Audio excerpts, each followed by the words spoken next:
Today we're going to discuss chapter 1 of our textbook, and the first chapter asks the question as to basically why do we have a sports economics course. And at NKU, as a lot of you know, a lot of you are sports business majors, we have a whole major dedicated to the business of sports. So the question here is, why do we have a separate course just to look at one particular industry here, the sports industry, and the economics behind that industry, but yet we don't have a automobile economics or healthcare economics or airline economics or financial services economics course that looks at those individual industries. And there's several different reasons for that. So one is sort of the basis of sports business in general, and addresses the question for not just our sports economics course, but the major as a whole, and that's the difference between the sports industry and all those other industries that I just named. And that main difference is social identification. And if you've taken some other sports business courses, hopefully that's a theory or an idea that's gotten hammered into your mind, is that fans attach sports teams, sports organizations, and particular sports themselves as a part of who they are, as a part of their individual identity. And we do that with a few other groups in our society pretty commonly. Politics is one, religion is another one, that people will tend to attach their identity to a larger group outside of themselves. But sports is fairly common in that regard, and when we do that as fans, we start to see our own success and failure tied in with the team's success and failure, those teams to which we attach. And cities and countries have caught on to this phenomenon and use sports to help them promote their city or their country. Everyone's probably heard the phrase before of being a big league city. Which is a way of marketing a city and sort of telling everyone else that, hey, our city's big enough and prominent enough that we host professional sports organizations. And so in that way, cities use sports to define part of their identity, just as we as individuals use sports. And universities do the same thing. This quote from the text is talking about football, the use of college football to give universities an identity. But even here at NKU, you know, our move to Division I and our move into the Horizon League is based on this idea of that's what's best for the identity of the university, and our use of sports to represent our university is better at the Division I level. And in the Horizon League than it was previously in the lower division. As individuals, if you think about how we buy merchandise to represent the teams that we're rooting for. I have here just in my home office like a Formula One hat here, the BMW Williams Formula One team that I got. That's the Formula One team that I cheer for the most, and I have a hat to show other people in my environment that, hey, I'm connected to that team, I'm a fan of that team. And that hat with BMW on it, they're not the sponsor anymore, but they used to be the title sponsor of that team. You see sponsors also latching on to that idea of, hey, sports is part of people's identity. As a car company or a soda company, we also want to try and become part of who people are, and we can do that by latching onto the sports teams that are important to them. So initially when the chapter posed that question, or I posed that question a couple minutes ago about why do we have a separate course in economics just for sports, you might have thought, well, it's because the sports industry is so large in size. And it is a pretty sizable industry, but the textbook gives a pretty good example or exercise to show that while it's a large industry, it's not, you know, one of our 3 or 4 largest in the country. And in the book, the authors compare the revenue of our 4 major leagues, just the leagues, not the teams themselves, but the league revenue, to some individual companies in some of the larger industries in our U.S. economy. So we have Chrysler with revenues of about $55 billion, Coke revenues of $35 billion, and Northwestern Mutual, you see here in financial services, revenues about $21 billion. So which would you think that if you combine the four major leagues, NFL, NHL, NBA, and MLB, their revenues together, do you think they could beat Chrysler? Would they have more than $55 billion in revenue, or is it closer to Coke or Northwestern Mutual? And in actuality, it's the smaller of these three examples, and that's just an individual company. But yet we do pay quite a bit of attention to sports. And it is because sports is so prominent in our society, gains a lot of attention through the media, but also we attach ourselves much more to sports teams, like I mentioned. You probably don't have a t-shirt or a hat that represents the soda that you drink the most, or your favorite beer brand, or your favorite airline. It's just not as prominent of an attachment. We don't make those brands part of our identity as much as we do sports teams. And the brands that are able to accomplish that become really successful brands. For example, Apple is a brand outside of sports that people have really attached their identity to. Harley-Davidson is another great example of a brand that's been very effective in its marketing and making it part of their customers' identity. So, as a prereq for this sports econ course, everyone took Economics 201, and in this first two chapters in the appendix to Chapter 2, we'll go over some of kind of these basic economic principles, hopefully as a review to you, to get you thinking about, okay, remembering what you had in those previous courses or course of economics, and then we will apply those to sports. So let's start with the three branches of economics. Three key areas. First, industrial organization, which describes industrial organization describes the leagues themselves and the organizations within those leagues, the teams, and how it's structured. And we're going to talk about some differences in the way that sports teams are structured versus sports leagues are structured versus companies in other industries. The second branch you see there's public finance. Of course, that's in the news a lot here in Northern Kentucky and Cincinnati. If you live in Hamilton County on the Ohio side, part of your county taxes, a large part of your county taxes or proportion goes toward the Bengals and Reds stadiums, which has been somewhat controversial over the last 10 years, in that the public has agreed to finance those stadiums for businesses which are private. You know, the Bengals and the Reds are private businesses, but yet we as taxpayers fund their facilities. And then the third area is labor economics. And if you've looked at our syllabus or talked to other people that have taken this course, you probably realize this is the basis of our course project with the NFL draft, and that's just one prominent part of labor economics in sports.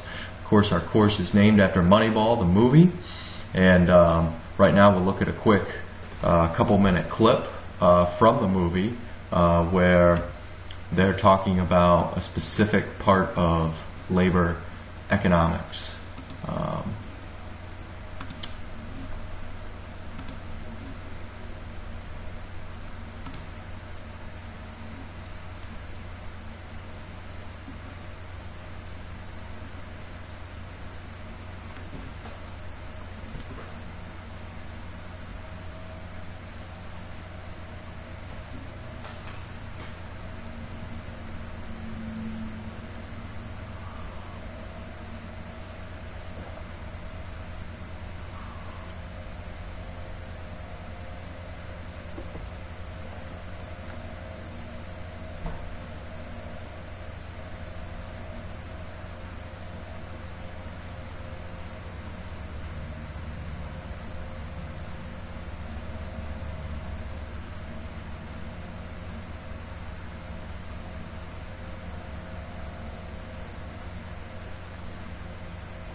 All right, so you get some idea there of labor economics at work behind the scenes, getting ready for, of course, the Major League Baseball draft there.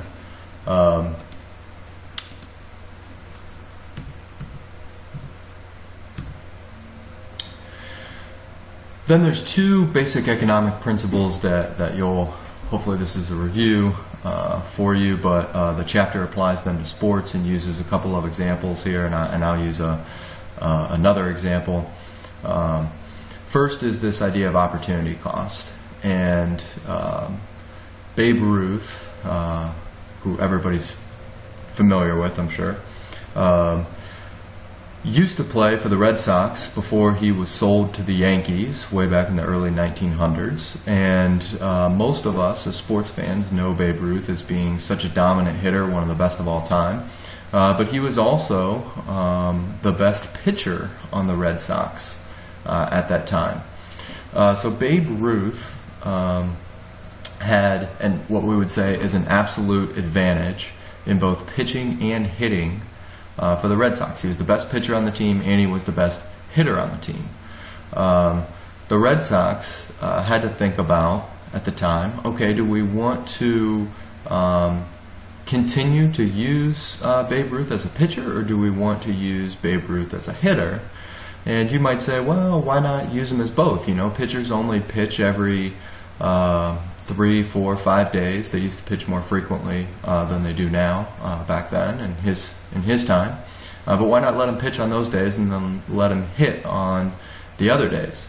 But the problem with that is specialization. Those of you that have played baseball or played other sports realize that to really be the best and to get your maximum output, especially when you get to the professional level, you need to specialize and practice that particular discipline on a day-to-day basis. So if he was practicing his pitching and staying sharp and remaining one of the best pitchers, he would need to practice that full-time, and the same goes for hitting. So they felt like, hey, we need to make a choice here.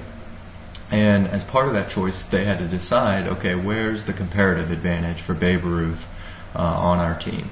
And in order to make a decision on comparative advantage, meaning is it comparatively better to use him as a pitcher or comparatively better to use him as a hitter, that decision is based on where is the lowest opportunity cost for using Babe Ruth on our team. So, for instance, if we were going to use Babe Ruth as a pitcher, then we would have to think about that opportunity cost of him not being in the lineup as a hitter. And that opportunity cost would be the difference between Babe Ruth as a hitter and the 9th best hitter on their roster, who would not be in the lineup if Babe Ruth was a hitter, but would be his replacement if he became a pitcher and was no longer a hitter.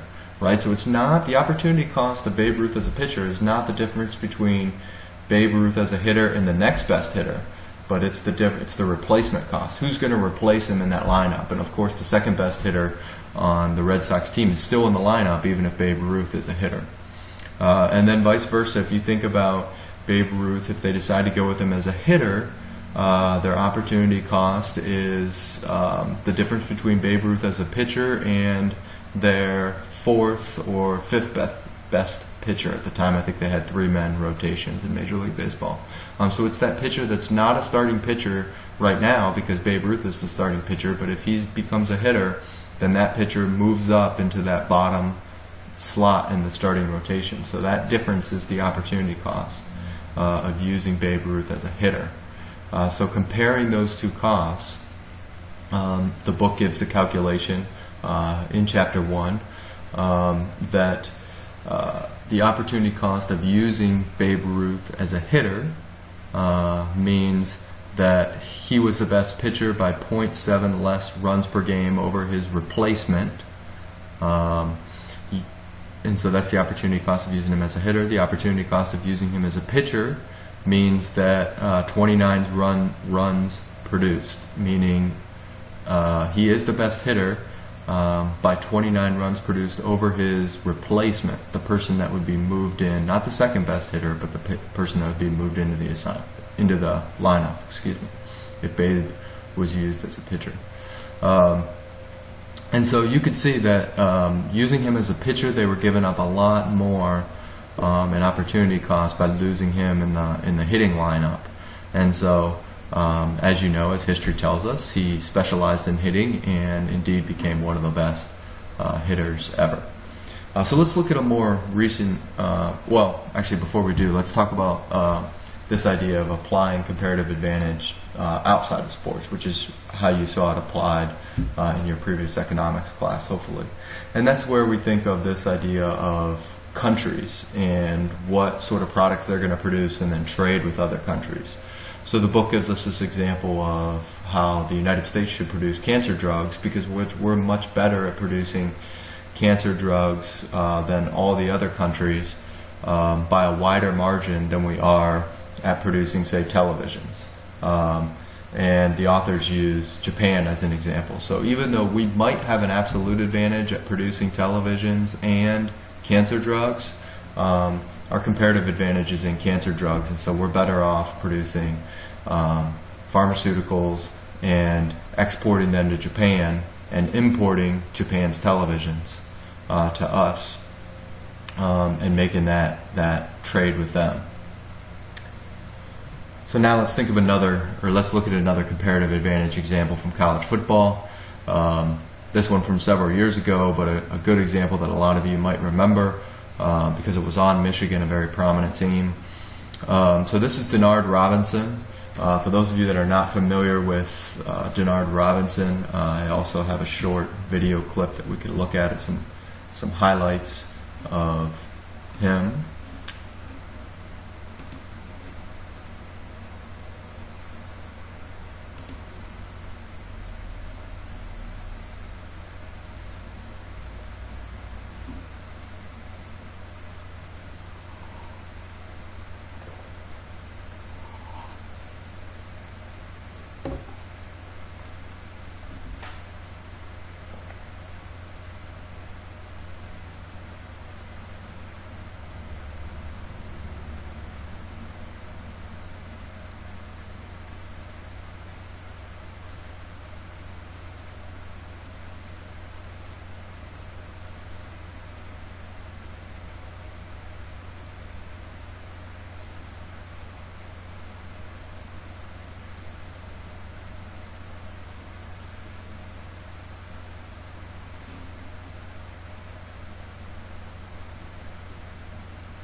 So I think you get the idea there. The reason that I like that particular set of clips is because, because it shows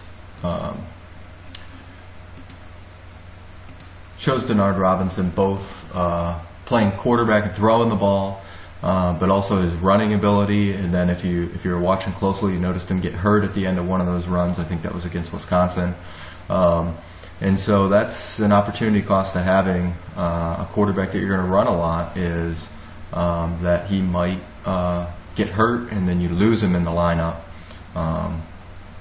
while he's hurt because you've asked him to run the ball so much. So here you see some of Denard Robinson's stats. I've highlighted 2012 here.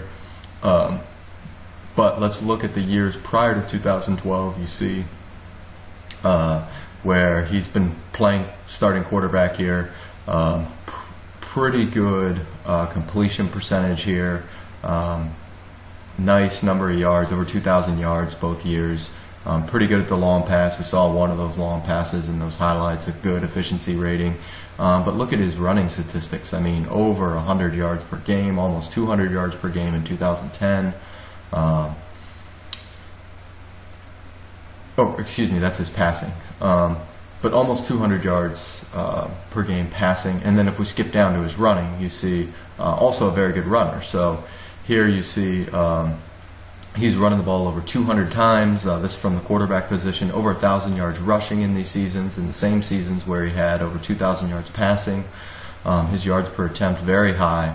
A good yards per attempt figure is anything in the mid-4s in college football, or in the pros we'd say anything above 4 would be good. You see he's above 5 and even above 6. in 2010, and you see he averages over 100 yards per game, almost 100 yards per game in 2011. So a very talented individual. Never beat Ohio State, I'd like to point out, as a Buckeyes fan. And actually, we could use an Ohio State example here with Braxton Miller, just a year or two after Denard Robinson would also be a good example here. But the reason that this is a good example for comparative advantage is then you see in 2012, you see his productivity change a little bit here, where he attempts less passes, almost 100 less passes than the year before, over 100 less passes than 2 years before. His completion percentage is somewhat comparable, but a lot less yards. And so you might ask, well, you know, what happened here? It appears that he played in less games, just a couple less games though. And you see his rushing statistics about the same, but not quite the same amount of drop-off. A lot more yards per carry. And his yardage is pretty good. Well, what happened was the comparative advantage for the Wolverines changed a little bit because they had another quarterback on their roster that came in, got some playing time when Denard Robinson got hurt, and put up some pretty good numbers. So as you see here, a pretty good completion percentage in 2012, and he played so well that Michigan started thinking about their opportunity cost of having Denard Robinson in at quarterback. The opportunity cost is not having Devin Gardner on the field. And Robinson was such a good runner that they said, well, what if we move him to running back, where they were a little bit short there for a time, Michigan was in the roster, and then we can get Devin Gardner on the field at the same time, and Robinson can be our runner, and Devin Gardner can play quarterback. And indeed, that's what they did. And you see his passing numbers here go up quite a bit from 2011 to 2012, at the same time that we saw Denard Robinson's go down. Michigan made this switch about halfway through that year, 2012. And you see that Devin Gardner is not really a running threat at all here from his rushing numbers. He's more of your traditional passer in the pocket. And so they were able to sort of take advantage of that comparative advantage calculation or equation, which changed once they had Devin Gardner on the roster. I mean, that calculation changed for them because the opportunity cost changed quite a bit for putting Robinson at running back. It was less of an opportunity cost since they could move Devin Gardner in at quarterback. So that's the end of Chapter 1, and for Chapter 2 we will get into reviewing some more economic concepts, starting with supply and demand.